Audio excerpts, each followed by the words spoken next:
there, everyone. Welcome to Lunch for the Soul. I'm Melissa Wilson from Fox 26 Morning News. You also know me as a medical reporter. And a lot of times Lunch for the Soul is about someone who's had an unbelievable medical miracle. They've come out on the other side. They share their thoughts of faith, how it's gotten them through it. We're going to stir things up a little bit today, and we're talking about prevention, especially with teenagers, how we can prevent them from really tough stuff now that everybody has a phone and they're online, and preteens included, young children. So parents, it's a really important conversation for us to have to make sure you know what's happening out there, and for young adults to realize as well. And I have an expert of all experts who I've had the pleasure of knowing for decades. We recently got to reconnect because he used to work here at Fox. Please welcome Dr. Cesare Wright. Hello. I'm so happy to have you here. Yeah, thanks so much. I really appreciate the invitation, and it's amazing what you're doing. You're a powerhouse. I mean, you work at University of St. Thomas. You've worked at Rice. You've been to the world's most prestigious universities and gotten degrees from all of them. You're also president of Kino Eye Center, and so many more titles. I can't even go through them all. You've worked in 30 countries. You have filmed documentaries. I mean, I just want to set this up so people realize you're the expert, right? So where does all this passion, first of all, come from for you just helping develop young minds? Yeah, so let me start with, I appreciate all of that, but I would say nobody's really an expert anymore because the world's changing so quickly that you're learning as quickly as you learn, there's something new to learn. And so it's just impossible for anybody to really become an expert in all of the things that are happening right now, especially with emergent technology. For me, I would say, I'm a really strange guy, and I embrace that at a young age. I think you should unapologetically embrace sort of who you are, and that means all of the weirdness that is you. So if you look around at my room, my studio now looks about like my bedroom did when I was 13. I've got my Castle Grayskull back there on the shelf. I've got horror movie posters and action figures. And the cool thing for me is that technology has allowed me to really pursue all of my interests and do the things that when I was a kid I had to pay to do, and now I get paid to do those things. So I've gotten to work with most of my heroes. I work with the Gracie family, who created Brazilian Jiu-Jitsu, directed their Women Empowered campaign, worked with them on anti-bullying campaigns with Bully Proof. I've worked with amazing people through my Microsoft programs, and gotten to travel all over the world and make music videos with heavy metal bands in the Czech Republic. I was filming in Kosovo during the Kosovo conflict. I made a film called Border Wars that was sort of the origin story and basis for the TV show Border Wars. And all of that was unintentional. So I hate to admit that, because I tell my students, do as I say, not as I do. And I tell them to always have intentionality with everything you're doing. But the reality is I didn't have a lot of intentionality. I've always pursued things that were interesting to me, that I found compelling, and I just tried to find ways to support those. And so I learned, for instance, to build computers because I grew up in a trailer in Cut and Shoot, Texas. I didn't have a lot of money. We didn't have a front door. We just had a piece of plywood that my stepdad had leaned up against it. And there was no way I was going to afford a computer, but I love playing video games. So if I wanted to play video games, I had to learn to build computers. So I would crawl around in dumpsters and find broken pieces of computers. And I learned electrical engineering and computer science just because I wanted to play a game specifically called Bard's Tale. And so that's kind of my story, and I've done a lot of weird things, but they're all interconnected at this sort of intersection of technology, culture, and trying to empower people and make people's lives better. Yeah, well, and empowering is making sure we take care of our teens. So many awful things are happening right here in our own backyard. You see it with some of your own students, and we're talking about human trafficking is a really big problem here in the Houston area. We've been known, unfortunately, as a hub of it, which is so hard to believe, even after all these years, that's been an awareness campaign. What do you want to make sure that people know? What's happening right here, especially with domestic community trafficking, which I don't know that people are that familiar with that saying. Yeah, no, I appreciate you bringing that up. So, a little background: I went to Rice University for undergrad. Before that, I was at Montgomery College in the Woodlands, and one of my female friends was abducted, raped, and killed from campus. Melissa was, just a really bright, vibrant young girl that was very trusting and was abducted, raped, and killed by another student. So a lot of the work that I've done around rape prevention and self-defense for women really comes from that experience. Working with the Gracie family, I've been able to do that. But when I'm in an academic setting, I realize that it's a much bigger problem than just individual self-defense. We have this epidemic of trafficking and exploitation, specifically of women and children. And when we think of human trafficking, a lot of times we think of the kind of Liam Neeson scenario where somebody with a Middle Eastern accent or, Eastern European accent smuggles you across, the country or internationally. And that exists, Sound of Freedom. Certainly that's a reality. But what's more compelling to me, because I can impact it, there's not a lot I can do in that space, but we can do things in our own backyard to keep our friends and family and community safe. So domestic community trafficking is the trafficking that happens in sexual exploitation, particularly of minors, that happens within our communities. And that can be somebody creating child pornography in their bedroom. So that kid never actually leaves their house, but they're being trafficked.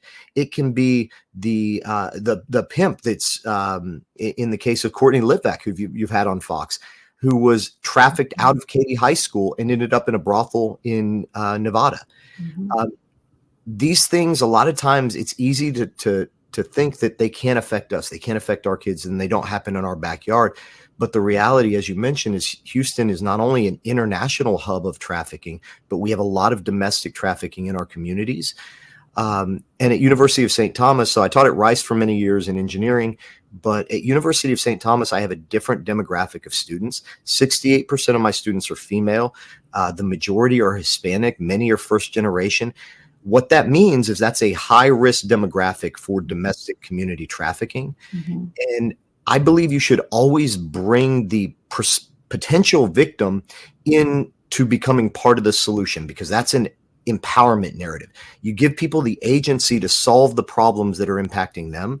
So I have many of my female students that were interested in creating some sort of a project to deal with human trafficking. And what I charged them to do was think of where is your voice and your authenticity. Mm-hmm.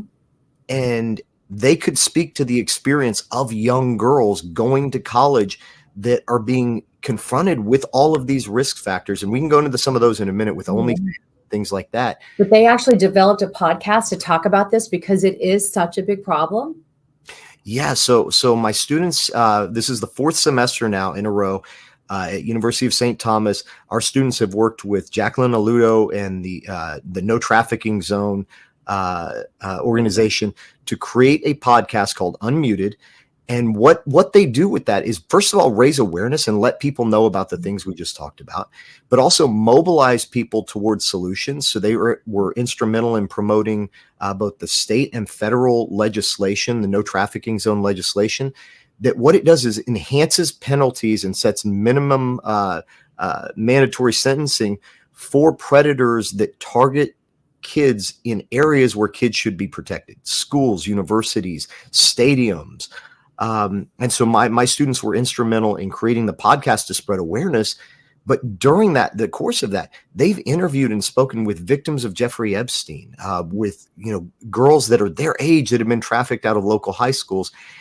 And so I think it's, as much as they've transformed the community through their efforts, I think it's been a transformative experience for them, allowing them to see part of the world that they may have never seen until it was too late. Well, and I want to go into what you said, that we would walk through some of the things that they're being subjected to, including, and this surprises me, that they are being really talked into trying out something like the website OnlyFans, where they go upload their own videos. Talk more about that. Yeah, so OnlyFans is a phenomenon that's come about over the past few years. If you haven't heard of it, look into it so that you understand what this means. So it's essentially a user-created, essentially a social media version of a pornography website, where creators upload their own content, engage with what they'll call fans, subscribers, And the idea is it creates this kind of personalized experience where users can request certain things from them, engage with them. And what blows me away and what really surprised me is that there's this sort of mythology among particularly young girls and college age girls that they believe they can make a lot of money, that there are no implications, no side effects. They believe they can remain anonymous, that this is never going to impact their life. And I mean, there are literally billboards around the country telling them, OnlyFans, nobody will know. The problem is, and we'll go into in a minute, why people, may find out. But beyond all of that, let's debunk some of these myths. The average OnlyFans creator makes about $180 a month before OnlyFans takes their take, which is about $60 out. So now we're down to $120. Then you have to pay taxes on that. So now we're down to about $90 a month. So you're making less to create pornography and put it out there into the world in a way that could impact you for the rest of your life. And you're probably making $3 to $4 an hour on average to do that. That is so sickening. And the problem too is, like you said, they think, oh, I'll use a different name and nobody will ever know. The problem is that's not true, and that they probably can't remain anonymous because of future technology like artificial intelligence, right? Yeah. So one of the other things I do, I run several Microsoft programs that I created, Microsoft Epic, Fast, and VIP. They're all focused on sort of emergent technology with a heavy focus on artificial intelligence, generative AI, virtual reality, virtual engagement. And what people don't realize right now is the technology already exists to do reverse image scans and things like that. People are doing this on the dark web. It's a really scary place, and you can see some just horrific things. But within the next 10 years, my guess is that 5 to 10 years, I'll be generous and say 10 years, these technologies are going to become ubiquitous in a way that employers are going to be able to use generative AI. So you hear about ChatGPT and OpenAI and generative AI. These are technologies that use artificial intelligence to make routine tasks very simple and very fast. So what's going to happen in a few years, you're going to apply for a job, and there's going to be a standard part of the application software where you upload a photo, or you upload your social media information, or the employer uses your name, runs that reverse image search, and now has access in an unprecedented way to every image of you that's ever been put online. Videos, images, doesn't matter what name you use. And when you create content on OnlyFans and you think, well, I own that content, it's mine, people can't do anything legally, but people do illegal things all the time. And people can very easily download your content, screen capture it, and share it on multiple other platforms. So this notion that it's empowering and you're controlling it, you're not. You are being trafficked. Somebody else is making money off of you. You're making a very small portion of that money, and you're the one that has literally all of the skin in the game. You're the one that your family in the future, your kids are probably going to see this content, your future spouse, your employers. And so as your life changes and evolves, all of that's still going to be there, and it's going to be that anchor that could really derail so many of the aspirations you have in life. And for me, to put that into context for some of my students, what seems like a lot of money to you now, and what seemed like a lot of money to me when I was an intern at Fox, because we didn't get paid back then. I don't know if we didn't get paid. So what seemed like a lot of money to me now no longer seems like a lot of money. So as your life changes and your priorities change, sometimes there are decisions that you make when you're younger that you can never take back. And I really wish people would be more informed and have deeper conversations about what these decisions will mean long-term for your life. Well, and that's why conversations like this might help get out the word and are so very important. I mean, talk about lunch for the soul. If you're saving somebody's future, that's about as good as it gets. Let's talk about self-defense and how you believe that can really empower somebody. So as I mentioned earlier, I've had the honor and the privilege of working with the Gracie family for many years. A lot of your audience will recognize the Gracie family. They created Brazilian Jiu-Jitsu. They started the Ultimate Fighting Championship. Early days, Royce Gracie was the first Ultimate Fighter. And they didn't do that to create a competition. They did it because they cared deeply about empowering people through self-defense. And they believed that the way that they could sort of demonstrate the effectiveness of Brazilian Jiu-Jitsu was to host this huge pay-per-view contest where people would sort of fight it out from different styles. What happened through that is the U.S. Army, the U.S. Air Force, Special Forces, police, military, they all adopted Gracie combatives and Brazilian Jiu-Jitsu as the sort of core self-defense for most of the military and most law enforcement. And the position that I'm in, I train students to go out there and have a better life. I position them to get that amazing job, to move halfway across the world, to do these incredible things. But that also comes with the responsibility. If I position one of my female students to get her dream job in LA or San Diego or New York, but she's raped in the parking garage on the first night coming out of that job, that's just a traumatic experience that will shape the rest of her life and really impede her ability to take advantage of those opportunities that I've worked to create. So I'm a huge advocate of self-defense, situational awareness, being realistic, not living life in fear, but developing the ability to know that you can control situations, you can keep yourself safe so that you can go out and live confidently. And this also extends to kids with anti-bullying. You may have heard me say this, Melissa, but when parents ask me, because I run some programs for Microsoft for kids, and some of my programs, I'll have thousands of applicants for 20 spots in this camp, very competitive. And parents will say, what do I need to do for my kid to be competitive going to Rice or Stanford or MIT? And they're surprised. My two answers, one is video games. As I mentioned earlier, I think multiplayer online video games are a great way of acculturating kids to teamwork, leadership, resource management, skills that translate to the real world. The second is Brazilian Jiu-Jitsu. If you have a kid that lacks the confidence to be weird the way I mentioned that I am, most of my successes in life have been because of two things. I'm weird and I'm confident.